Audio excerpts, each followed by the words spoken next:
Alors, bonjour à tous, je m'appelle Ethan Quintard, je suis en troisième année à l'IESIEG et aujourd'hui je vais vous parler des concours d'école de commerce, des écoles de commerce en général et de mon école bien sûr dans laquelle j'étudie depuis 3 ans.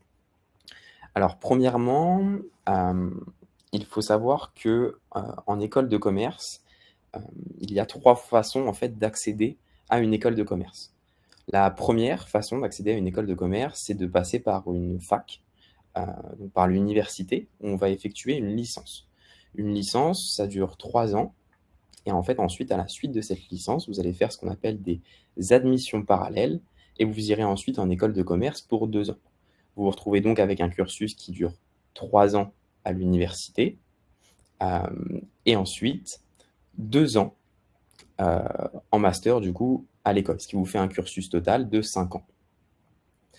Hem Vous avez donc une deuxième façon de faire une école de commerce, c'est de faire une classe préparatoire. Une classe préparatoire, c'est une formation qui dure 2 ans également, hem et qui est ensuite, suivie de 3 ans en école de commerce. Donc encore une fois, vous avez 5 ans d'études, 2 ans en classe préparatoire et 3 ans en école de commerce. À la suite de cette classe préparatoire, vous allez passer un concours qui vous permettra de rentrer, hem, en école de commerce. Effectivement, comme le dit Mathieu dans le chat, je commence par une petite présentation et ensuite, si vous avez des questions, heu, n'hésitez pas à me les poser, que ce soit sur les concours, sur les écoles, sur mon parcours, heu, peu importe, j'y répondrai avec plaisir. Alors du coup, je continue. Donc on a vu qu'il y avait déjà 2 façons de rentrer en école de commerce, donc de faire une licence, puis une école de commerce ou de faire une classe préparatoire, puis une école de commerce. Il y a une dernière façon de faire une école de commerce, c'est la manière que moi j'ai choisie, c'est de faire une école de commerce post-bac. Donc une école de commerce qu'on intègre directement après le bac, où on va passer 5 ans au sein de cette école de commerce. Moi, je vais plutôt vous parler de ce cursus parce que c'est le cursus que je connais le mieux, car c'est le cursus que j'ai suivi. Donc en fait, pour rentrer en école de commerce post-bac, vous allez être amené pour la plupart des écoles à passer des concours. Il y a 2 concours, que je vais vous présenter aujourd'hui. Donc il y a le concours Access, qui donne accès à 3 écoles de commerce. Donc il y a l'ESDES, l'ESCA et l'IESIEG et vous avez le concours Sésame qui lui propose l'accès à 15 écoles de commerce, que je vais vous citer juste après avec le site internet. Alors je vais vous partager mon écran et on va commencer avec, le concours Access.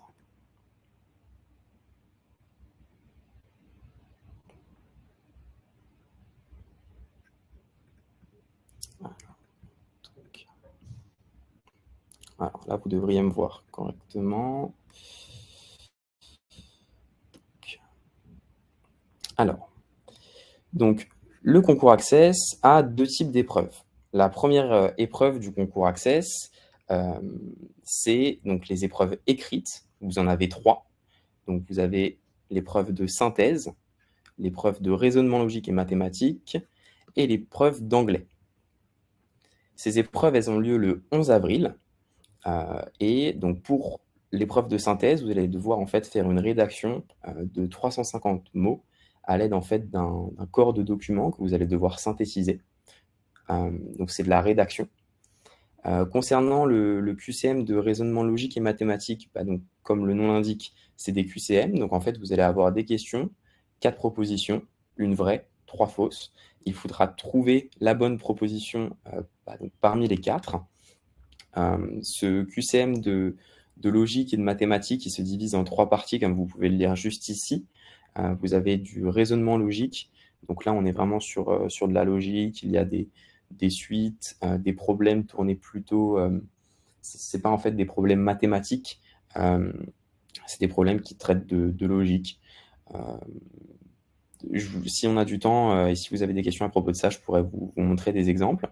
Vous avez ensuite une partie donc, sur le raisonnement mathématique. Donc là, cette fois-ci, c'est des mathématiques pures et dures, donc du programme du lycée. Vous pouvez avoir des fonctions, euh, des probabilités. En fait, tout votre programme de terminale, de première en mathématiques peut tomber dans cette partie. Une petite précision également, c'est que aujourd'hui, en fait, vous avez choisi des spécialités quand vous avez voulu souhaiter passer le bac. Si certains d'entre vous n'ont pas choisi mathématiques, ça peut être un petit peu compliqué d'effectuer cette partie, donc il faudra beaucoup s'entraîner. Cependant, ceux qui ont choisi la spécialité mathématique, ce sera plutôt simple d'accès, s'il y a de l'entraînement bien sûr. Et les personnes qui ont choisi l'option maths complémentaire auront également assez de capacité pour passer cette épreuve. Enfin, la troisième épreuve de raisonnement logique et mathématique, donc c'est les problèmes mathématiques. Cette fois-ci, en fait, ça va être des exercices qui vont être différents de ceux que vous voyez au lycée. Ça va être des exercices qui sont orientés en fait autour du commerce. Vous allez avoir par exemple des exercices d'intérêt composé. En fait, ça va vraiment être des notions de mathématiques qui sont utilisées dans le commerce et pas forcément en fait dans le programme du lycée. Enfin, la dernière épreuve écrite de ce concours, donc du concours Access, c'est le QCM d'anglais. Donc encore une fois, vous aurez 4 propositions, 3 fausses, une vraie. Il faudra choisir la bonne. Et cette épreuve se décompose également en 3 parties. Vous aurez donc des questions de grammaire et de vocabulaire. Donc là, il faudra s'entraîner. Vous avez d'ailleurs les annales du concours Access qui sont disponibles sur leur site internet. Vous aurez donc une deuxième partie qui concernera de la compréhension de texte. Donc si certains d'entre vous ont passé par exemple le TOEIC ou le TOEFL, ça s'apparente à ça. Les textes sont un petit peu plus courts, mais ça s'apparente à ça. Vous aurez encore une fois donc 4 propositions, une vraie et 3 fausses. Et enfin, vous aurez des questions à choix multiples en fait, sur lesquelles on va... En fait, il y aura des textes à trous. Donc, vous aurez des 4 propositions de mots pour remplacer ces textes à trous. Et vous aurez des exercices sur la concordance des temps, sur des traductions de mots en anglais, sur de la grammaire, etc. Voilà. Donc ça, c'est les épreuves écrites du concours Access. Et en fait, ce concours, il se décompose en 2 temps. Dans un premier temps, en fait, vous allez passer ces épreuves écrites. Et si vous réussissez ces épreuves écrites, vous allez ensuite avoir accès aux épreuves orales. Les épreuves orales ne sont pas communes, c'est-à-dire qu'en fait, pour les 3 épreuves écrites qu'on a vues juste avant, les résultats de ces épreuves écrites seront communiqués aux 3 écoles, donc l'ESDES, l'ESCA et l'IESIEG. Cependant, pour les épreuves orales, c'est des épreuves qui sont individualisées vis-à-vis des écoles, dans le sens où vous allez devoir passer un entretien de motivation avec chacune des écoles et un entretien d'oral en anglais avec également chacune des écoles. À mon sens, l'épreuve orale, c'est l'épreuve la plus dure à préparer. Pourquoi? Parce que c'est celle qui nécessite le plus d'entraînement. En fait, aujourd'hui, si vous voulez vous préparer avec des manuels, avec l'application du concours Access, ou avec d'autres supports sur Internet, les exercices, vous pourrez les faire et comprendre. Préparer les épreuves orales, c'est un petit peu plus dur. Donc ce qui est vraiment très important en fait pour les épreuves orales, c'est de s'entraîner avec des amis, avec ses parents, avec d'autres personnes potentiellement qui veulent aller en école de commerce. Et plus vous vous entraînerez. Ah oui, alors effectivement, si vous ne voyez pas les slides, alors c'est pas des slides, Garis, je partageais en fait le site Access que apparemment vous ne voyez pas. Non, je vais le réactiver. Partager.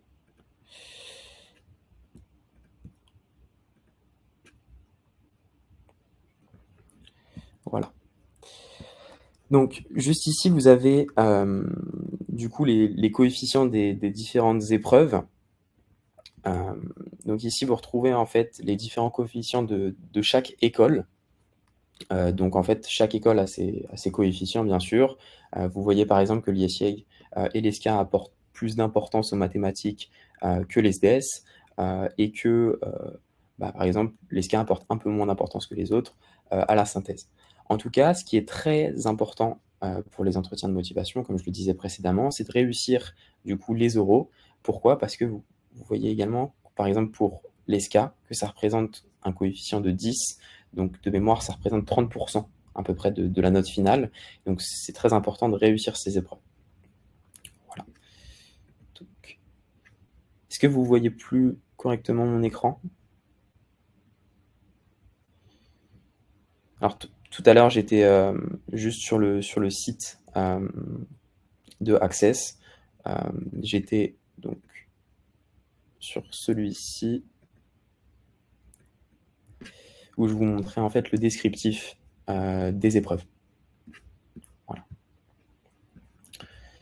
Vous avez de toute façon toutes les informations sur le site d'Access, et si vous avez des questions, n'hésitez pas à me les poser. C'est des concours que je connais particulièrement bien. Donc ça, c'est pour le concours Access, qui donne accès aux 3 écoles, dont la mienne. Vous avez également un autre concours, qui est le concours Sésame.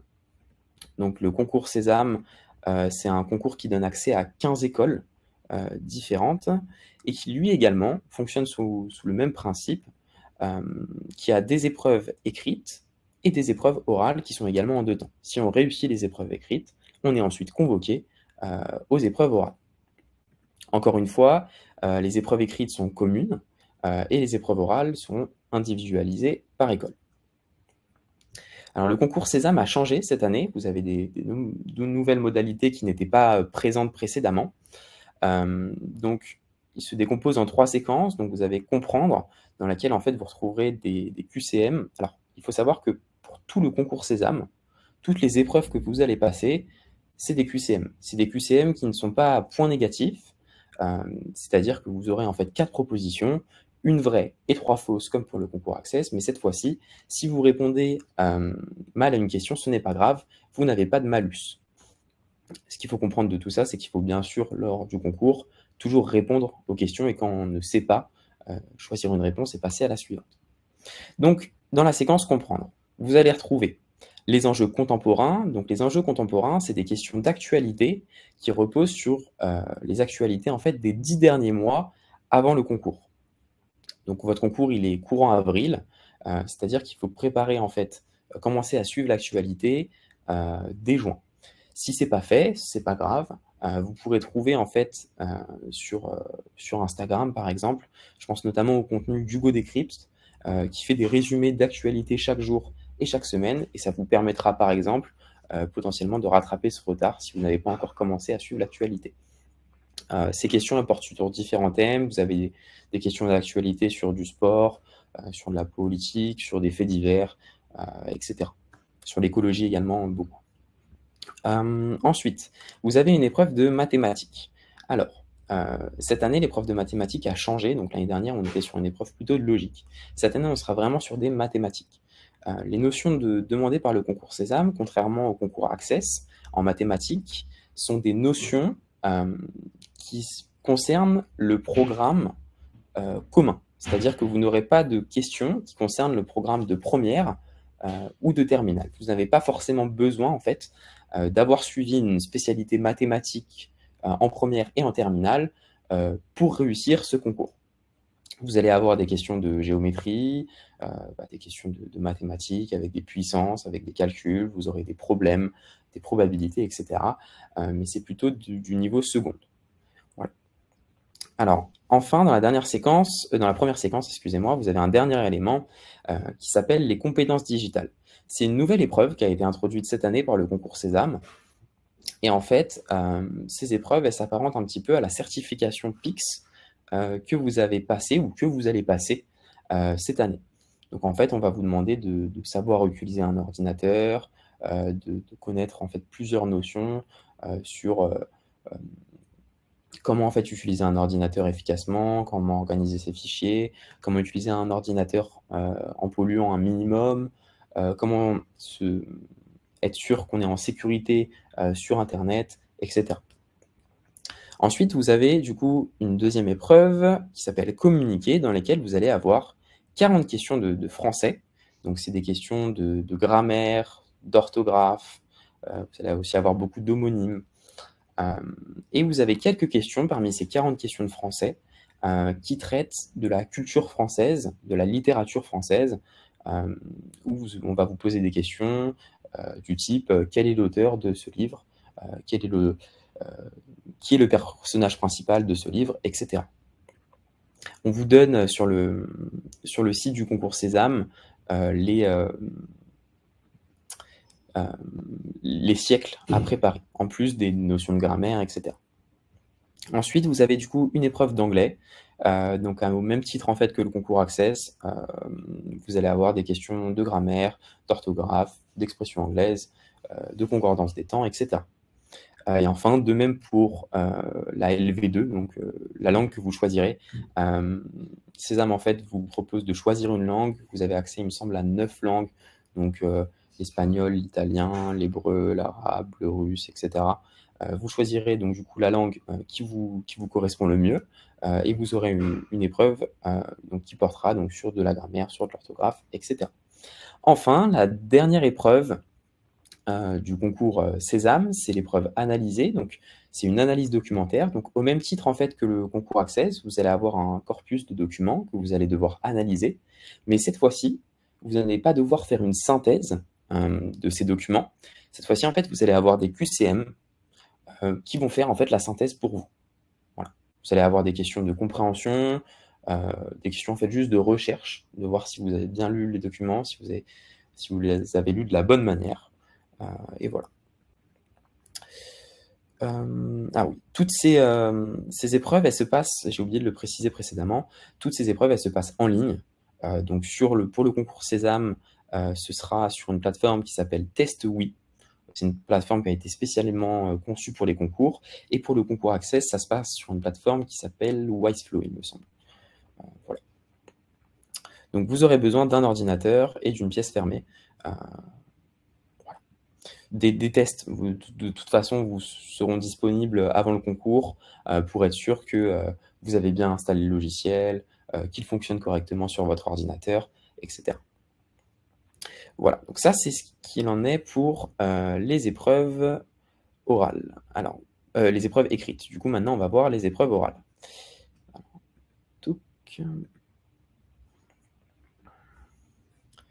Alors, les épreuves orales, comme pour le concours Access, vous allez en avoir 2. Elles sont individuelles par école, dans le sens où chaque école a son épreuve orale. Elles peuvent se dérouler sur les campus des écoles ou en ligne, ça dépend des préférences des écoles. Et donc vous aurez accès à ces épreuves orales uniquement si vous êtes admissible, donc si vous avez réussi les épreuves écrites. Et du coup, vous aurez un entretien de motivation de 30 minutes en moyenne. Certaines écoles en fait font des entretiens de 20-25 minutes, d'autres font des entretiens de 40-45 minutes. C'est vraiment quelque chose qui est propre aux écoles. Et puis ça dépend aussi du candidat. Et enfin, vous aurez un entretien dans une langue étrangère. Certaines écoles vous imposeront l'entretien en anglais. D'autres vous donneront la possibilité de le faire dans d'autres langues. Voilà. Alors ça, c'est ce qu'il en est du coup pour les concours.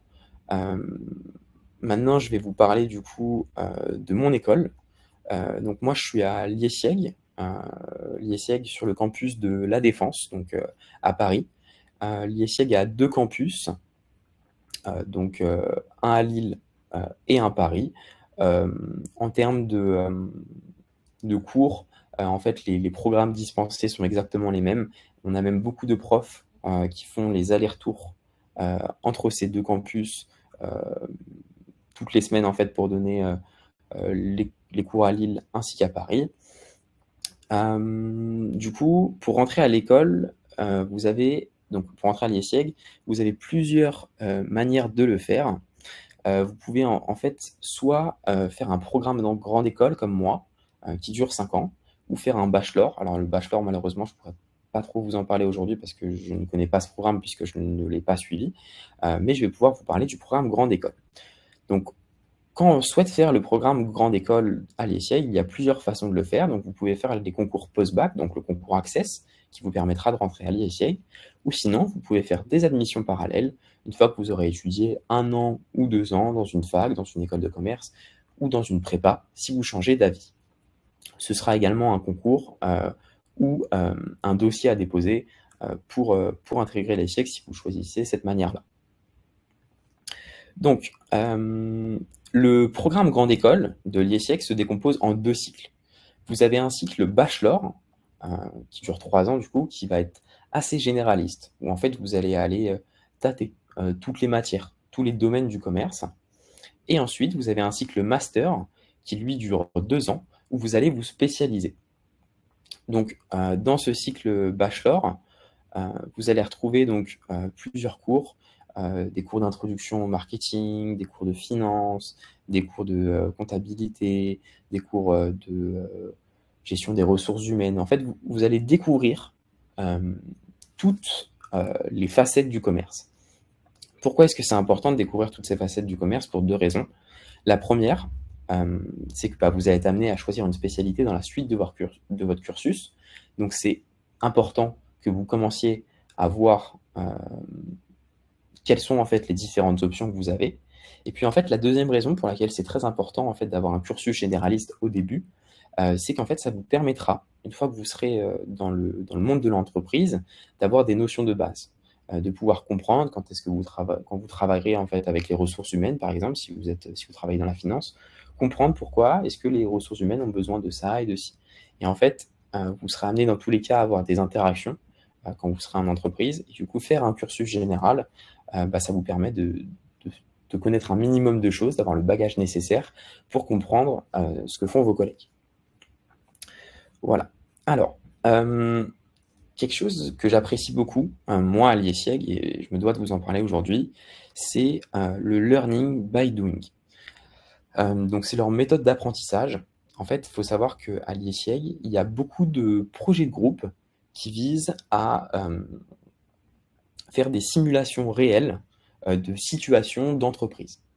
En fait, chaque fin de semestre, vous avez un projet à rendre qui fait une simulation d'entreprise et qui mélange toutes les matières que vous avez vues dans le semestre en cours.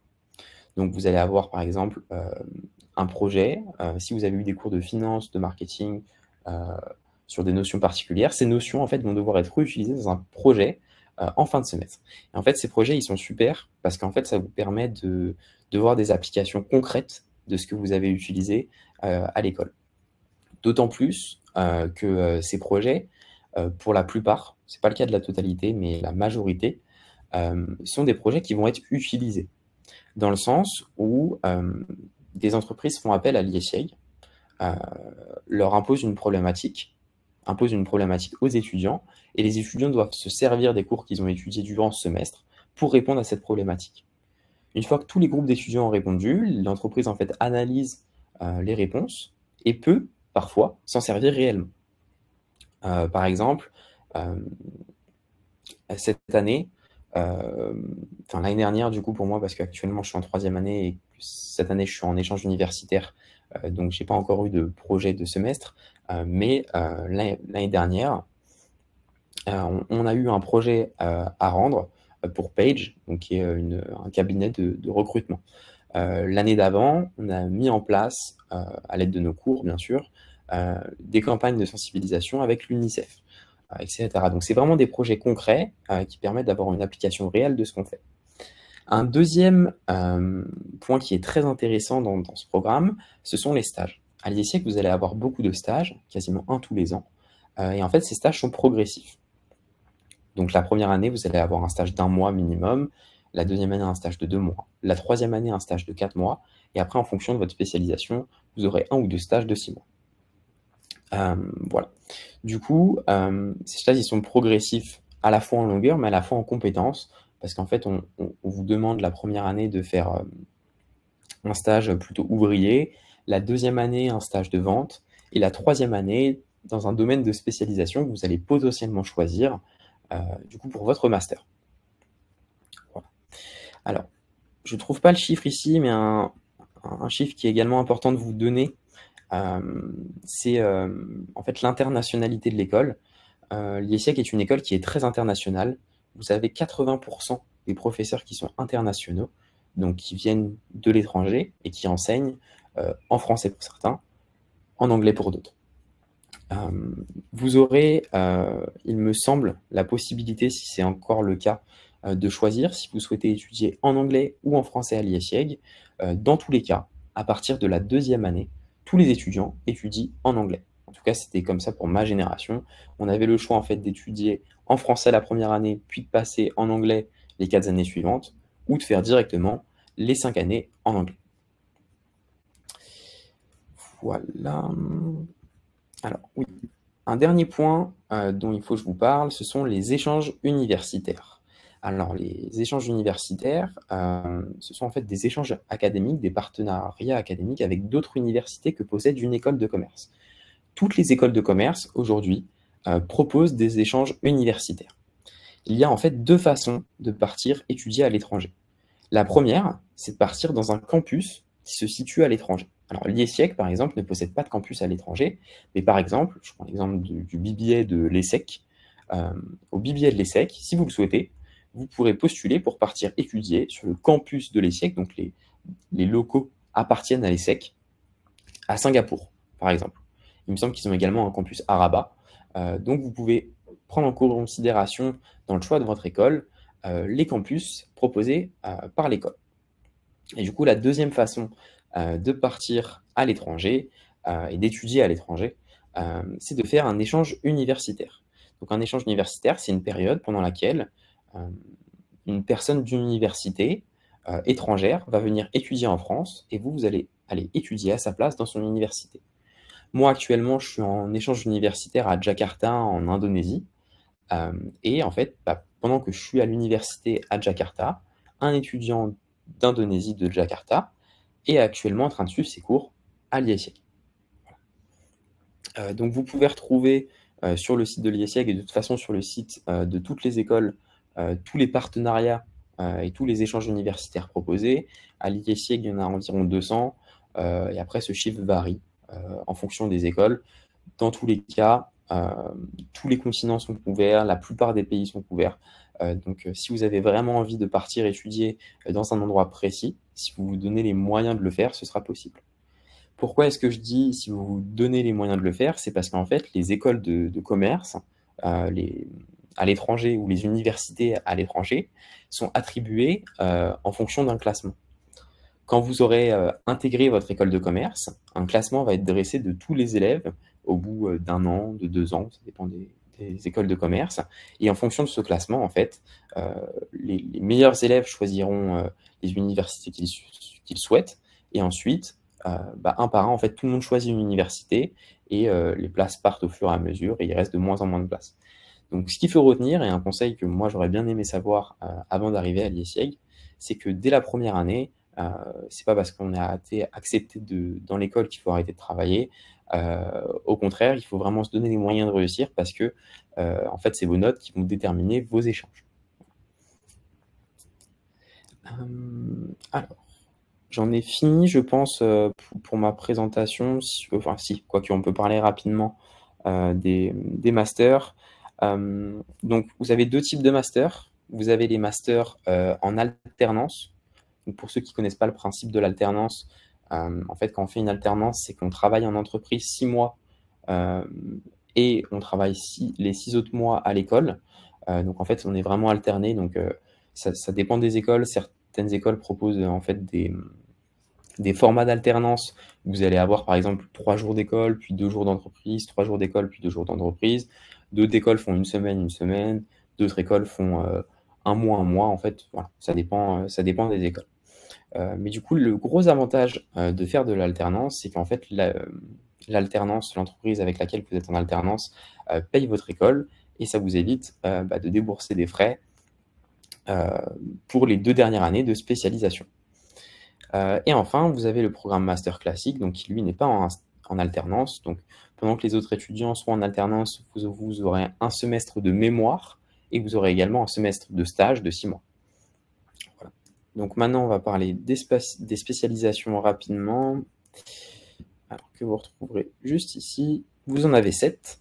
Vous avez la comptabilité, la finance, le marketing, la négociation et la vente, le management général et le conseil en stratégie, le management des opérations et enfin l'entrepreneuriat.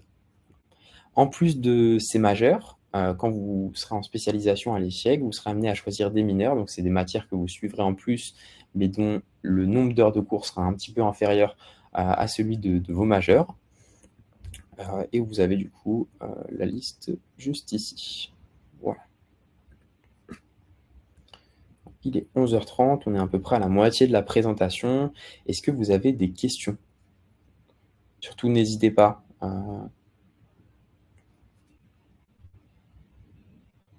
Est-ce qu'il y a des sujets sur lesquels vous souhaitez souhaiteriez que je revienne? Hem,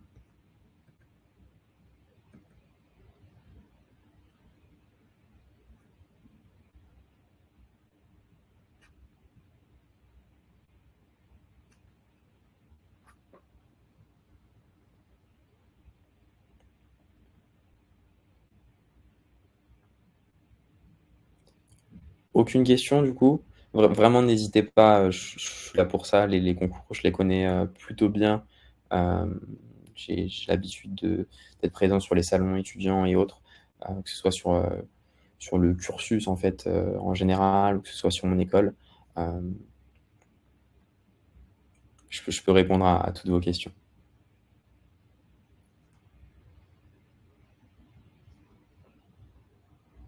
S'il y a des points également sur lesquels vous souhaitez que je revienne ou s'il y a sur certains points où peut-être j'ai pas été assez clair, n'hésitez pas.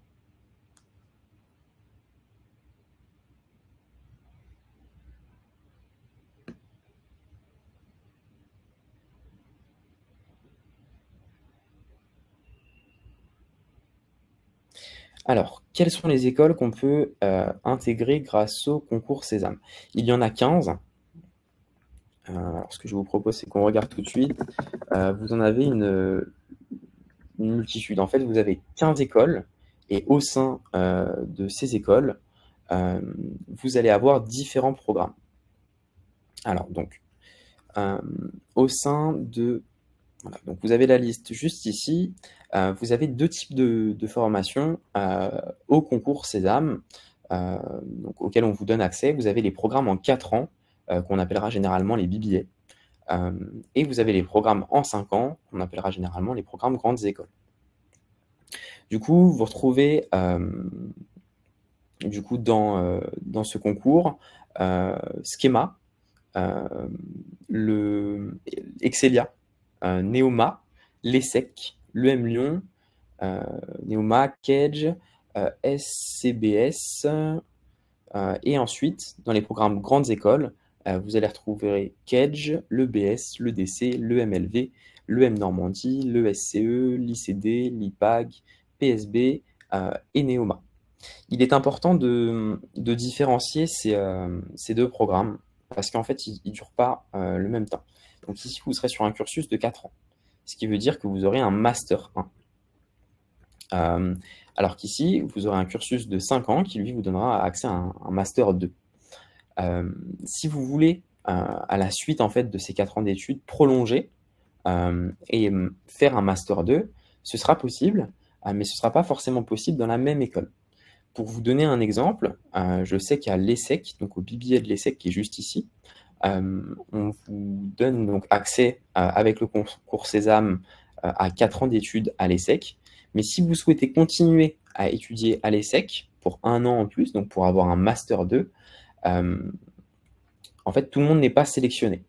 Il y a environ que 15 10 de la promotion en fait du BBA, qui est ensuite sélectionnée pour continuer à faire sa 5e année. Dans le cas où, par exemple, vous seriez accepté à l'ESSEC et c'est absolument dans cette école que vous souhaitez aller, heu, d'ailleurs c'est une très bonne école, donc vous aurez vos raisons de le faire, mais donc si on intègre l'ESSEC et qu'au bout de ces 4 ans, on souhaite faire autre chose, il est ensuite possible de faire des admissions sur titre et d'intégrer d'autres écoles de commerce qui, elles, proposent des programmes en 5 ans. Et donc ça peut être des concours enfin des écoles du concours Sésame, mais ça peut être aussi, d'autres programmes ou d'autres écoles, d'autres concours. Voilà.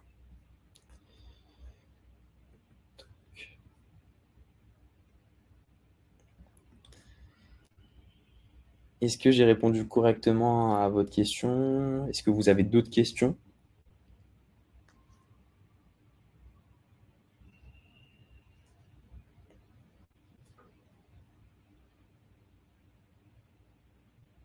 Super, super, qu'est-ce que je pourrais vous dire de plus concernant le concours Sésame? Alors si vous me posez des questions sur le concours Sésame, j'imagine que vous êtes amené à le passer ce concours ou peut-être que vos enfants, seront amenés à le passer. Hem, il y a plusieurs petits conseils que je pourrais vous donner pour passer le concours Sésame. C'est un concours que moi-même j'ai passé. Déjà le premier conseil que je peux vous donner, c'est de passer les 2 concours. Pourquoi? Parce qu'on ne sait pas ce qui peut se passer. Heu, Même en général, je vous conseille de choisir plusieurs manières, de postuler dans une école de commerce. Même si, vous souhaitez absolument, faire, une école de commerce post-bac, c'est également très intéressant de postuler en licence au cas où, de postuler en prépa au cas où, car on ne sait jamais ce qui peut se passer. Si par exemple vous êtes malade le jour des concours ou si quelque chose se déroule, de manière anormale, au moins vous aurez un plan B et de toute façon vous pourrez toujours rattraper plus tard, votre plan A parce qu'il y a toujours en fait plein de ponts dans ce type d'études et donc vous pourrez toujours rattraper l'école de votre choix si vous vous donnez les moyens. Un deuxième conseil que je peux vous donner concernant les oraux, c'est de postuler à plein d'écoles, même si ces écoles elles vous intéressent pas forcément. Ça peut être très intéressant de postuler à une école et en fait d'aller faire l'entretien de cette école, même si elle vous intéresse pas en fait, pour avoir une simulation réelle d'entraînement. Voilà. Qu'est-ce que je peux vous donner d'autre comme conseil sur le concours Sésame? Bah, le concours Sésame, c'est un concours composé uniquement de QCM pour les épreuves écrites.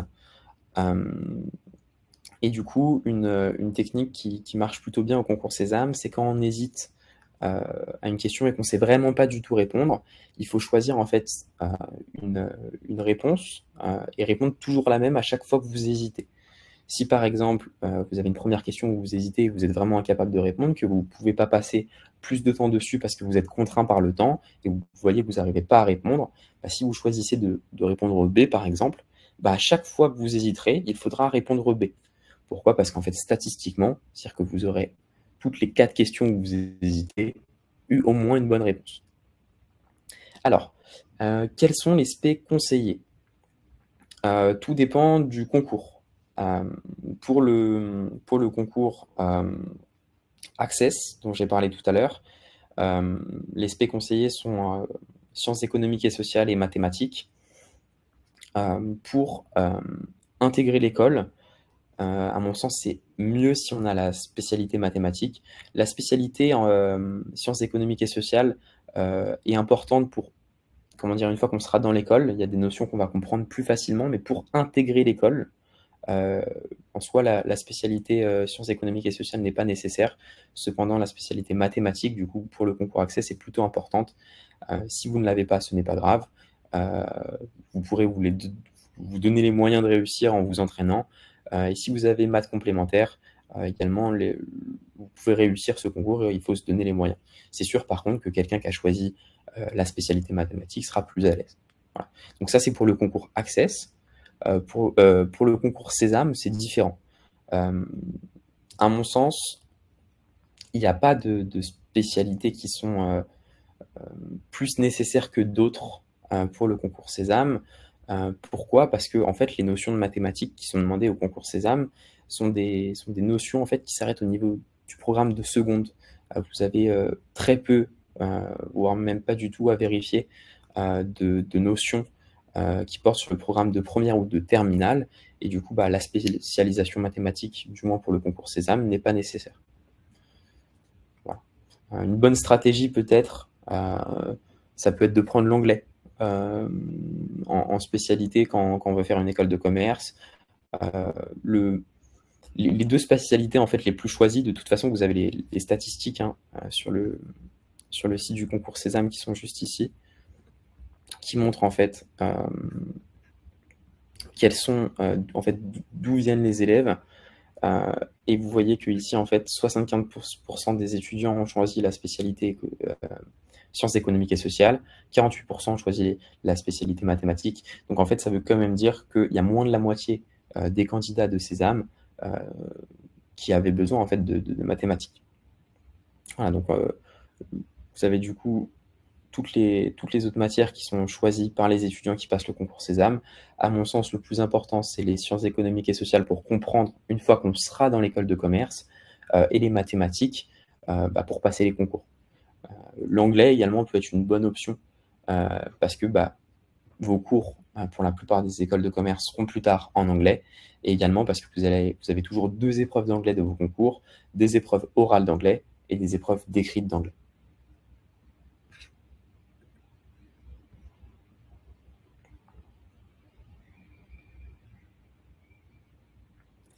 Est-ce que vous avez d'autres questions? Si vous souhaitez partager votre cas, je pourrais également y répondre si vous avez déjà choisi vos spécialités ou pas. Euh, Moi, autour de moi, à l'IESIEG, je suis entouré de personnes qui ont choisi des spécialités vraiment différentes. Il y a des personnes qui ont été acceptées sans les mathématiques, mais ils ont beaucoup travaillé à la maison. Il y a d'autres personnes qui n'avaient pas la SES, donc les sciences économiques et sociales, et pourtant ils ont quand même été acceptés, ils sont quand même aptes à suivre les cours. Tout est une question en fait de préparation. Plus on s'entraîne, et en fait, si on se donne les moyens, on réussit ces concours.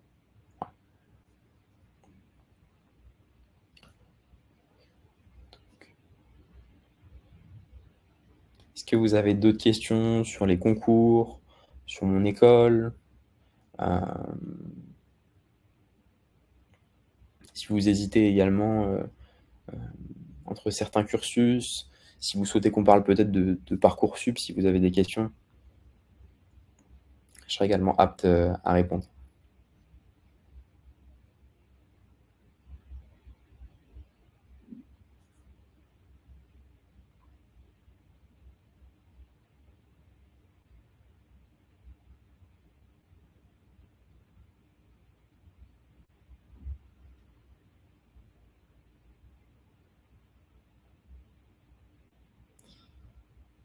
Pas de questions, pas d'autres questions? Vraiment, n'hésitez pas.